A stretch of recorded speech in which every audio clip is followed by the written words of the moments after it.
En 2020, Ariel Robinson apareció ante millones de espectadores como una historia de superación. Participó y ganó la temporada 20 de Worst Cooks in America. La narrativa era perfecta para televisión. Transformación, esfuerzo, fe, familia, sonriente, expresiva y emocional. Fue presentada como ejemplo de crecimiento personal. El público celebró su victoria. Nadie veía una amenaza. Mientras el programa se emitía, Ariel y su esposo Jerry Robinson eran padres de acogida en Carolina del Sur. El sistema de acogida funciona bajo un principio esencial. El Estado entrega niños vulnerables a adultos que prometen protegerlos. Es un sistema que depende completamente de la confianza. Uno de esos niños era Victoria Tori Smith, de apenas 3 años, pequeña, dependiente y totalmente vulnerable. En el hogar de los Robinson, y según el testimonio presentado en juicio, la disciplina era rígida y severa. La comida, el baño y la obediencia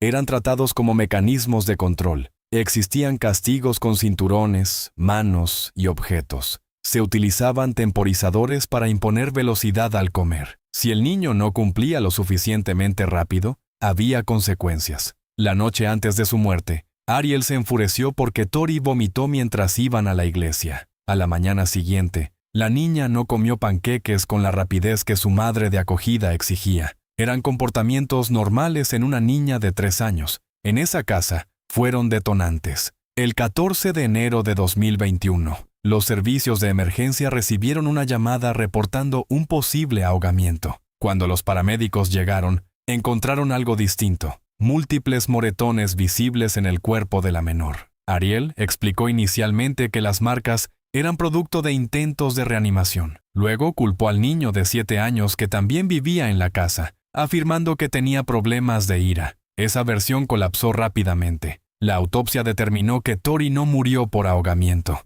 Murió por hemorragia interna causada por una golpiza severa. La investigación reveló además un retraso significativo en la llamada al 911. Jerry Robinson admitió haber escuchado una agresión prolongada. En lugar de buscar ayuda inmediata, fue a una farmacia a comprar analgésicos líquidos. Le dieron a la niña un baño con sales de Epsom. Pasaron horas antes de pedir asistencia médica. Cuando lo hicieron, era demasiado tarde. Ariel Robinson fue acusada de homicidio por abuso infantil, uno de los cargos más graves bajo la ley de Carolina del Sur. A ese delito requiere probar indiferencia extrema hacia la vida humana. La fiscalía no argumentó accidente, argumentó crueldad sistemática. Jerry Robinson se declaró culpable de complicidad en homicidio por abuso infantil. Fue sentenciado a 20 años de prisión, la pena máxima bajo su acuerdo. Durante el juicio, el tribunal permitió la presentación de fotografías de las lesiones. La defensa intentó excluirlas alegando que eran excesivamente perjudiciales.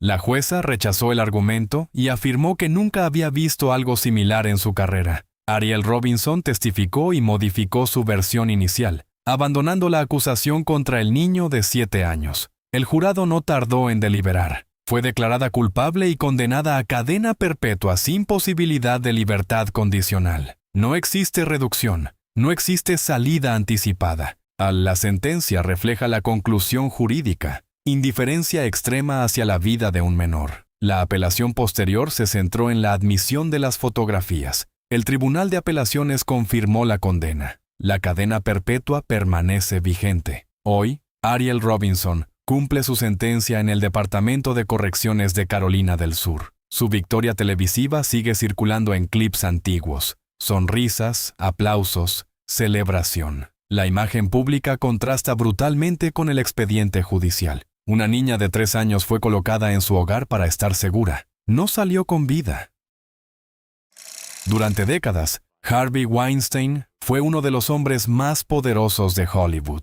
No era una estrella frente a la cámara. Era el productor que decidía qué proyectos avanzaban, qué actores obtenían oportunidades y qué películas recibían campañas de premios. Controlaba financiamiento, distribución y estrategias de Oscar. En la industria, su influencia era estructural. Esa posición de poder fue el núcleo de su doble vida. Durante años circularon rumores sobre su comportamiento hacia mujeres en reuniones privadas, especialmente en hoteles. El patrón descrito por múltiples denunciantes era consistente: reuniones profesionales que derivaban en presión sexual, uso de oportunidades laborales como palanca y aislamiento en entornos controlados. En 2017, investigaciones periodísticas detonaron públicamente el caso. Numerosas mujeres comenzaron a relatar experiencias similares, lo que dio origen al movimiento #MeToo a escala global. La dimensión pública cambió de inmediato. Fue despedido de su propia compañía y expulsado de organizaciones profesionales.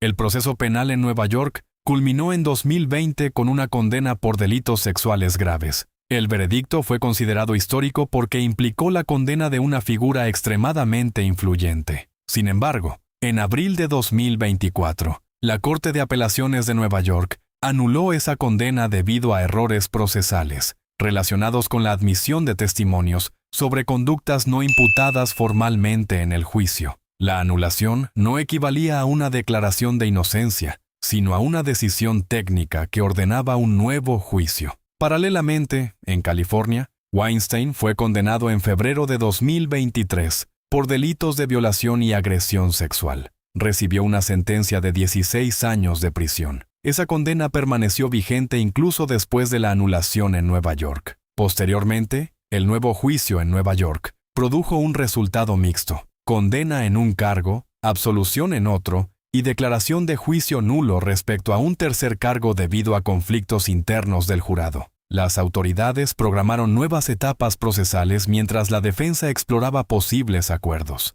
Weinstein ha mantenido públicamente que las relaciones fueron consensuadas. La fiscalía, en cambio, sostuvo que utilizó su posición profesional para ejercer presión y coacción en entornos controlados, a diferencia de otros casos donde el agresor actuaba en secreto absoluto. Pues las conductas aquí descritas ocurrieron en entornos de alto perfil, hoteles de lujo, oficinas ejecutivas y espacios profesionales. La discusión pública se centró tanto en las acciones individuales como en el sistema que permitió que las denuncias no prosperaran durante años. El caso Weinstein se convirtió en punto de inflexión para la industria del entretenimiento y para la conversación global sobre abuso de poder.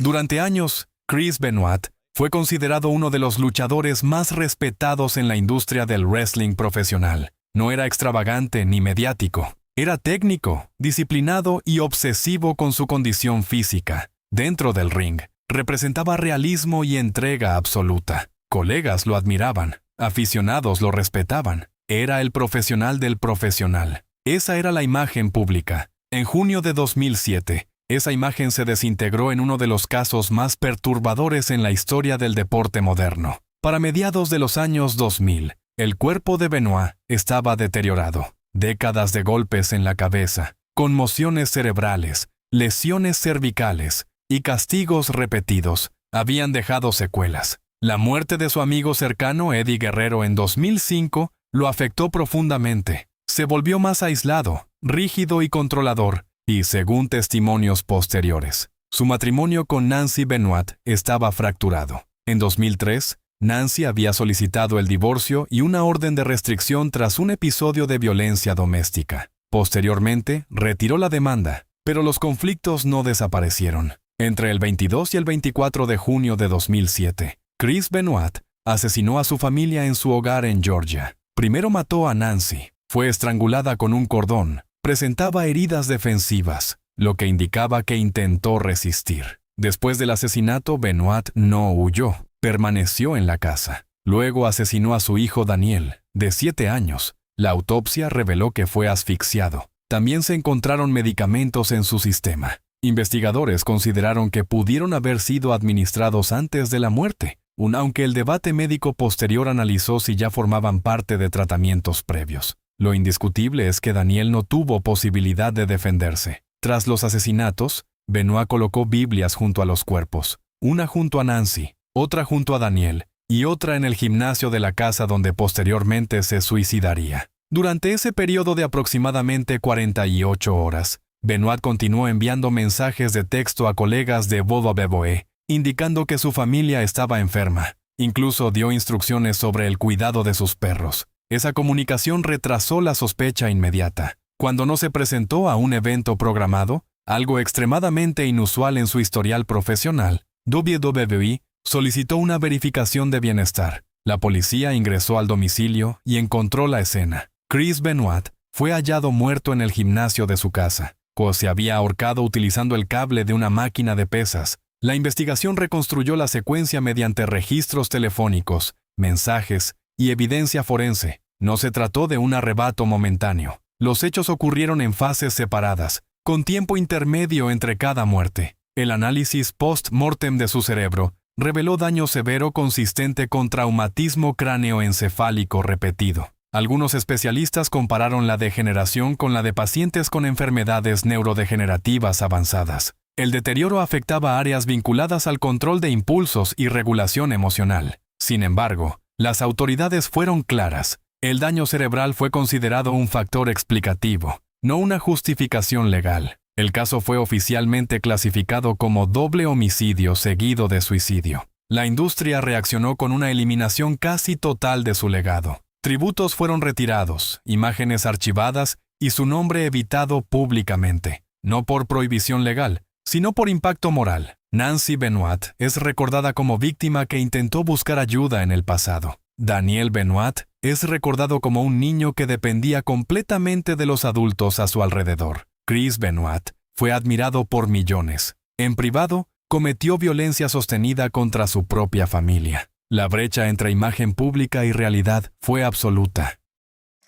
Gary Glitter, nacido como Paul Gadd, fue una de las figuras más visibles del glam rock británico en la década de 1970. Su estética exagerada, botas de plataforma y canciones diseñadas para convertirse en cánticos masivos, lo transformaron en un fenómeno cultural. Sus temas eran coreados en estadios, eventos deportivos y transmisiones televisivas. Durante años, su música pareció separarse del hombre que la creó. La primera grieta pública apareció a finales de los años 90. En 1997, tras la revisión de un dispositivo informático que había sido llevado a reparación, se descubrió material ilegal. La investigación policial determinó que Glitter había descargado y poseído miles de imágenes y videos de abuso sexual infantil. Zoom, en 1999, fue condenado en el Reino Unido por posesión de material de abuso infantil y sentenciado a 4 meses de prisión. También fue incluido en el registro oficial de delincuentes sexuales. La pena fue ampliamente considerada leve en comparación con la magnitud del material encontrado. Sin embargo, el impacto cultural no fue inmediato. Su música continuó utilizándose en eventos deportivos y espacios públicos. En 2002 fue deportado de Camboya tras acusaciones de abuso sexual infantil. Posteriormente se trasladó a Vietnam, donde en 2006 fue condenado por actos obscenos contra 2 niñas de 10 y 11 años. Recibió una sentencia de 3 años de prisión. Tras cumplirla parcialmente, fue deportado. En 2008, Tailandia lo declaró persona non grata cuando intentó ingresar al país.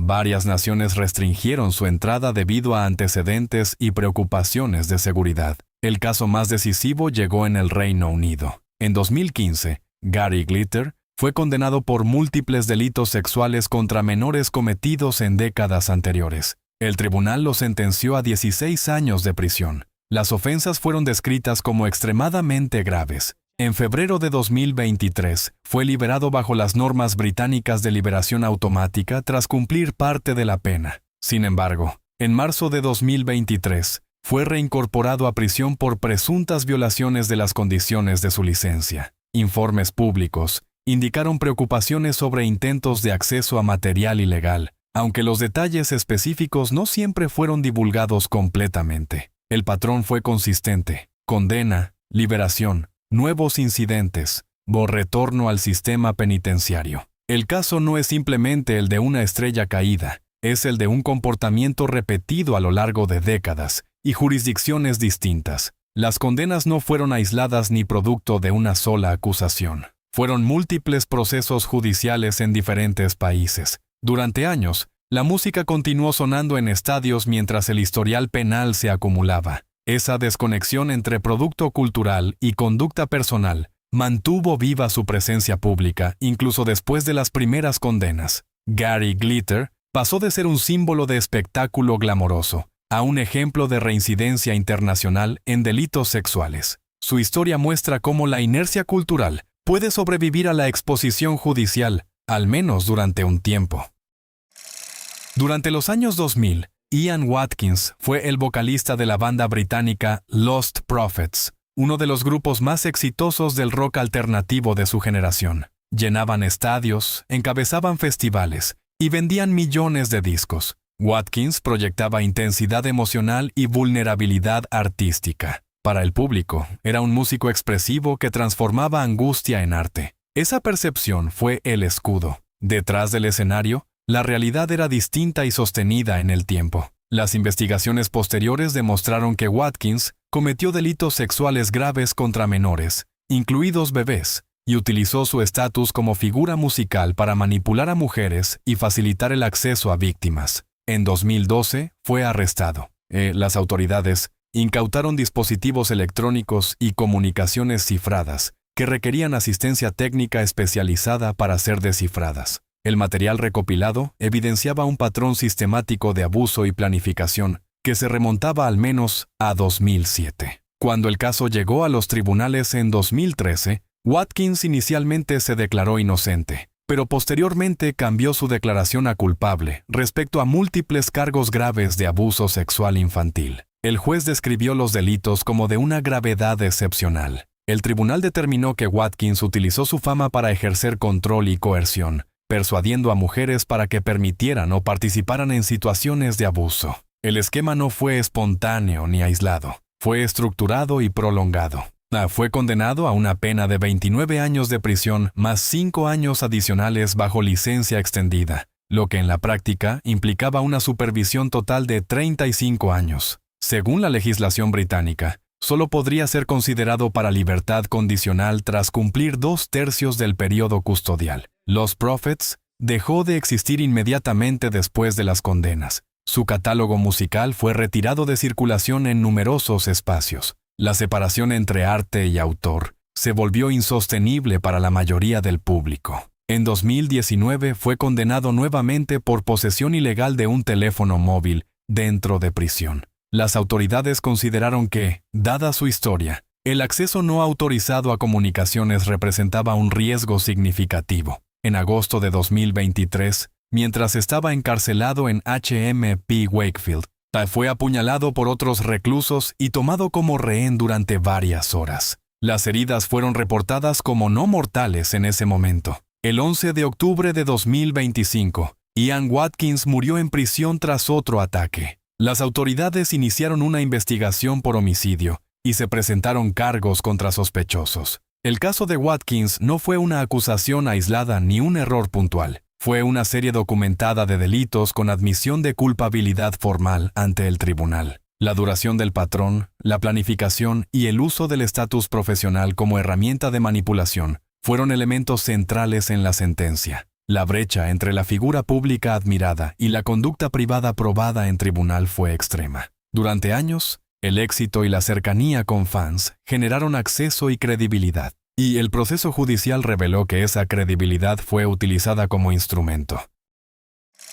Durante más de 10 años, Jared Fogle fue uno de los rostros más confiables de Estados Unidos. No era actor ni atleta, era el hombre que adelgazó comiendo sándwiches. Su historia parecía simple. Perdió más de 90 kilos comiendo en Subway y caminando diariamente. Esa narrativa fue convertida en una maquinaria publicitaria multimillonaria. Subway no vendía solo comida, vendía autocontrol, disciplina y redención personal. Fogle fue llevado a escuelas, campañas de salud, eventos benéficos y programas de televisión. Hablaba directamente con niños sobre hábitos saludables. Padres y docentes lo recibían con confianza absoluta. No parecía peligroso. Su imagen pública era la de un hombre tímido, algo torpe, aparentemente inofensivo. Esa apariencia fue su mayor protección. La realidad era distinta. Las investigaciones federales demostraron que Jared Fogle pagó por mantener relaciones sexuales con menores y poseía material de abuso infantil. No se trató de un rumor ni de un malentendido. Fue un patrón repetido, organizado y sostenido en el tiempo. El caso comenzó a desmoronarse cuando Russell Taylor, director de la Fundación Jared, fue investigado por delitos de explotación infantil. Al analizar sus dispositivos electrónicos y comunicaciones, las autoridades encontraron vínculos directos con Fogle. El rastreo digital reveló intercambios, pagos y archivos que no dejaban espacio para interpretaciones ambiguas. En julio de 2015, agentes federales allanaron la casa de Fogel. La noticia estalló públicamente en cuestión de horas. Subway rompió toda relación ese mismo día. El Subway Guy pasó de símbolo de superación a escándalo nacional en una tarde. En el proceso judicial, Fogel no eligió enfrentar un juicio completo. Se declaró culpable ante un tribunal federal de los cargos principales: posesión de material de abuso infantil y viajes interestatales para mantener relaciones ilícitas con menores. La declaración eliminó cualquier duda sobre los hechos esenciales. En noviembre de 2015, el tribunal dictó sentencia: 188 meses de prisión federal, equivalentes a 15 años y 8 meses. La pena superó lo sugerido por las pautas federales estándar. El juez dejó claro que la magnitud y duración de los delitos justificaban una sanción más severa. Además, fue condenado a pagar más de 1,4 millones de dólares en restitución a las víctimas. La sentencia incluía otra medida clave: libertad supervisada de por vida tras su salida de prisión. No habrá reinvención silenciosa. No habrá anonimato total. El monitoreo continuará indefinidamente. Fogel intentó apelar. Presentó argumentos técnicos y cuestionamientos procesales. Todos fueron rechazados. El Tribunal de Apelaciones confirmó la condena sin modificar la pena. Según proyecciones ampliamente difundidas de la Oficina Federal de Prisiones, su fecha estimada de liberación es el 24 de marzo de 2029. Sin embargo, incluso ese día no marcará el final real de su castigo. Lo más perturbador del caso no es solo el delito en sí, sino el contexto que lo permitió. Una corporación global lo colocó frente a niños como ejemplo moral. Comunidades enteras aceptaron esa validación sin cuestionarla. La confianza institucional se convirtió en blindaje personal. Jared Fogel construyó su carrera vendiendo la idea de resistir la tentación. En privado, según los registros judiciales, actuaba en sentido opuesto. Su historia no es únicamente la caída de una figura pública. Es un recordatorio de cómo la imagen cuidadosamente diseñada puede ocultar conductas graves durante años. Durante décadas, Jimmy Savile fue tratado como un tesoro nacional en el Reino Unido. Presentador de televisión, figura constante en la BBC, recaudador de millones para obras benéficas y condecorado con honores oficiales, incluida la condición de caballero. Su imagen pública era la de un excéntrico inofensivo: chándal, cigarros, cadenas de oro y un estilo exagerado que parecía más caricatura que amenaza. Esa excentricidad fue parte del camuflaje. Savile tuvo acceso privilegiado a hospitales, escuelas, centros de cuidado y estudios de televisión. Ese acceso era el elemento central. Estaba presente en lugares donde niños y personas vulnerables debían estar protegidos. Las instituciones lo validaban implícitamente al permitirle circular con libertad. Durante años existieron rumores y quejas aisladas. Hubo oportunidades en 2007 y 2008 para avanzar investigaciones formales que no prosperaron. Informes posteriores señalaron fallos institucionales y falta de coordinación policial. Savile murió en octubre de 2011 sin haber sido acusado formalmente en vida. El punto de inflexión ocurrió el 4 de octubre de 2012, cuando un documental televisivo expuso múltiples testimonios de víctimas. Tras la emisión, cientos de personas comenzaron a denunciar abusos. La escala fue inmediata y masiva. La policía lanzó investigaciones extensas, incluida la Operación U-Tree. Sin embargo, había una limitación fundamental. Savile estaba muerto. No podía ser juzgado ni condenado. No habría veredicto penal. Un informe conjunto de la Policía Metropolitana y el Consejo Nacional de Jefes de Policía documentó aproximadamente 214 delitos registrados formalmente con Savile como sospechoso. Se estimó que alrededor del 73% de las víctimas tenían menos de 18 años en el momento de los hechos.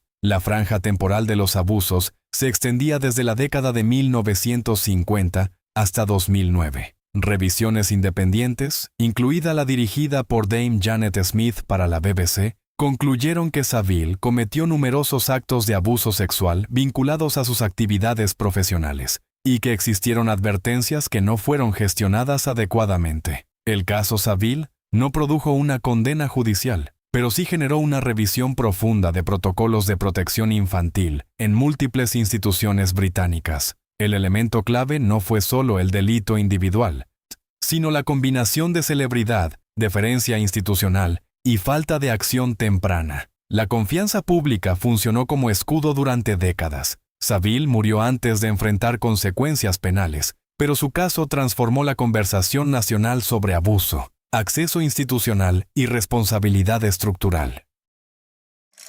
Durante décadas, O.J. Simpson fue más que una celebridad. Fue un ícono nacional, héroe del fútbol americano universitario en USC, estrella histórica de la NFL, y posteriormente figura mediática carismática en comerciales y televisión. Su sonrisa y presencia pública lo hacían parecer accesible, casi familiar. Representaba éxito, carisma y triunfo personal. Detrás de esa imagen existía una historia marcada por violencia doméstica documentada. Su relación con Nicole Brown Simpson estuvo acompañada por múltiples llamados policiales, denuncias y reportes de agresión. Existían registros oficiales. Había antecedentes de control y amenazas. Sin embargo, su estatus público seguía intacto. El 12 de junio de 1994, Nicole Brown Simpson fue asesinada frente a su casa en Los Ángeles. Junto a ella murió Ron Goldman, un joven de 25 años que había acudido a devolver unos anteojos olvidados en el restaurante donde trabajaba.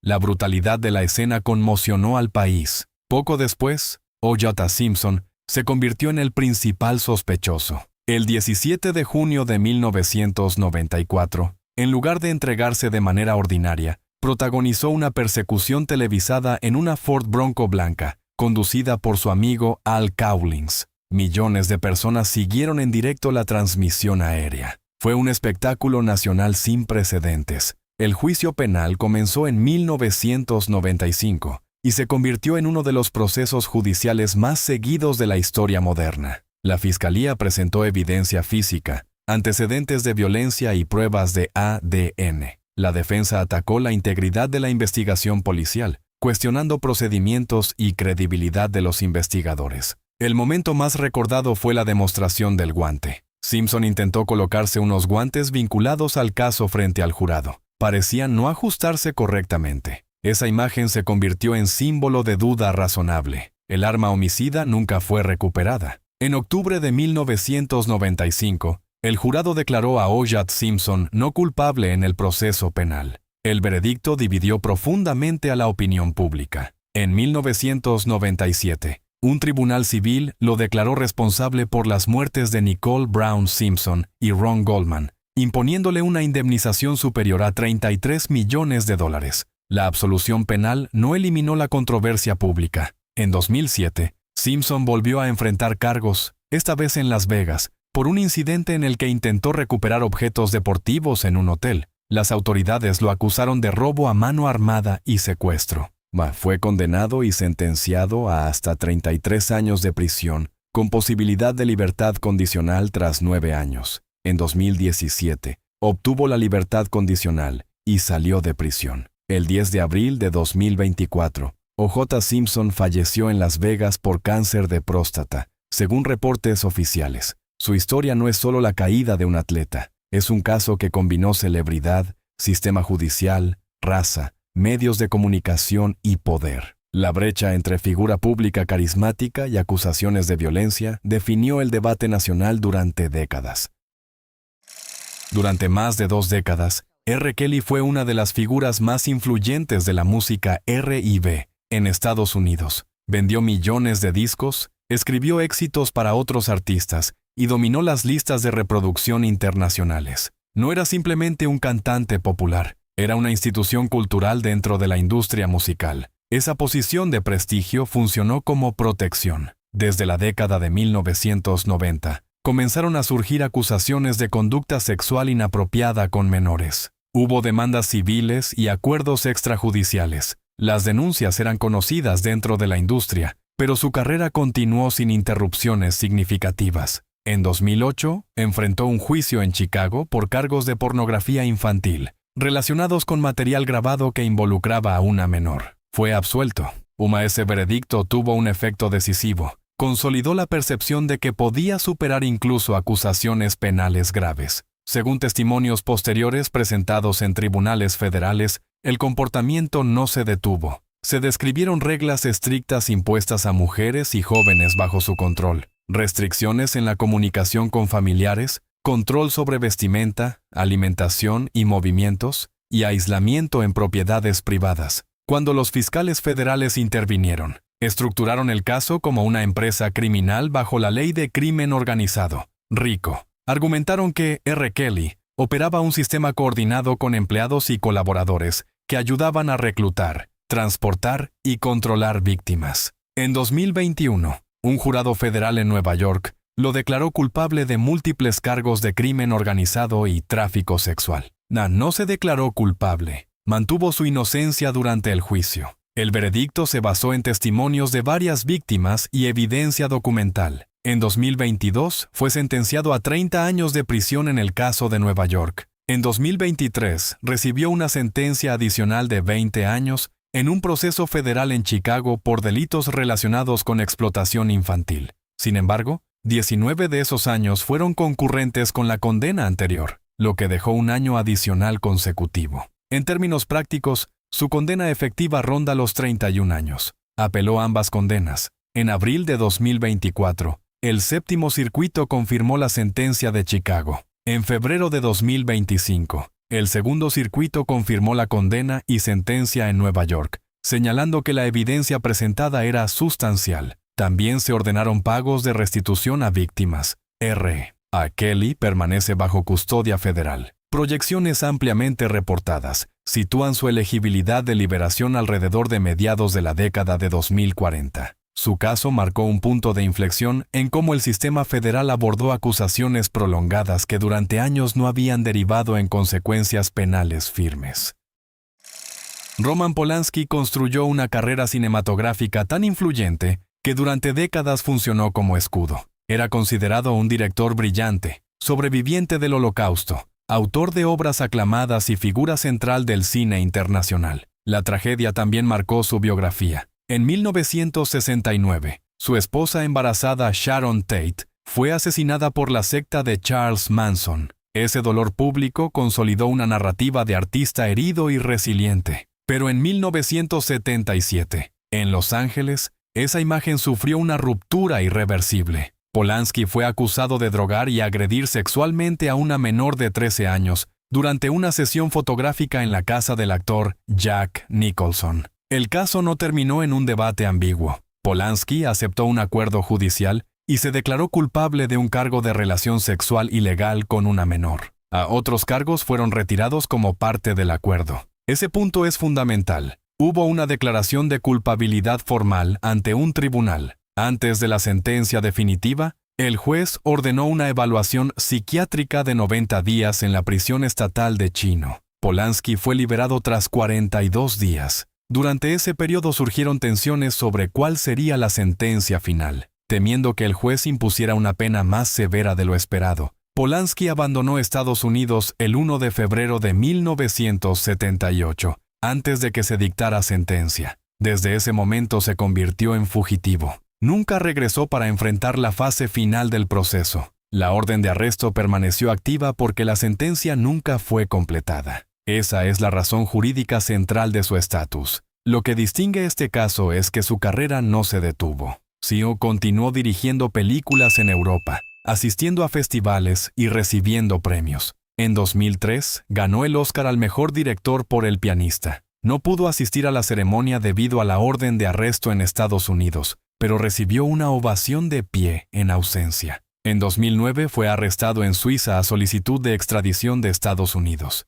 Pasó meses bajo arresto domiciliario, mientras las autoridades suizas evaluaban el pedido. En 2010, Suiza rechazó la extradición por cuestiones técnicas relacionadas con documentación procesal. Posteriormente, tribunales en Polonia también rechazaron solicitudes de extradición. Durante años, la controversia creció. Más mujeres presentaron acusaciones públicas por hechos ocurridos en décadas pasadas, aunque no todas derivaron en condenas judiciales. La discusión pública se dividió entre quienes señalaban irregularidades procesales y quienes subrayaban la declaración de culpabilidad original. En 2018, la Academia de Artes y Ciencias Cinematográficas expulsó a Polanski de su membresía. Fue un gesto simbólico, pero significativo. Sin embargo, los premios obtenidos permanecieron intactos. En 2019, su película J'accuse, también conocida como El Oficial y El Espía, ganó premios importantes en festivales europeos,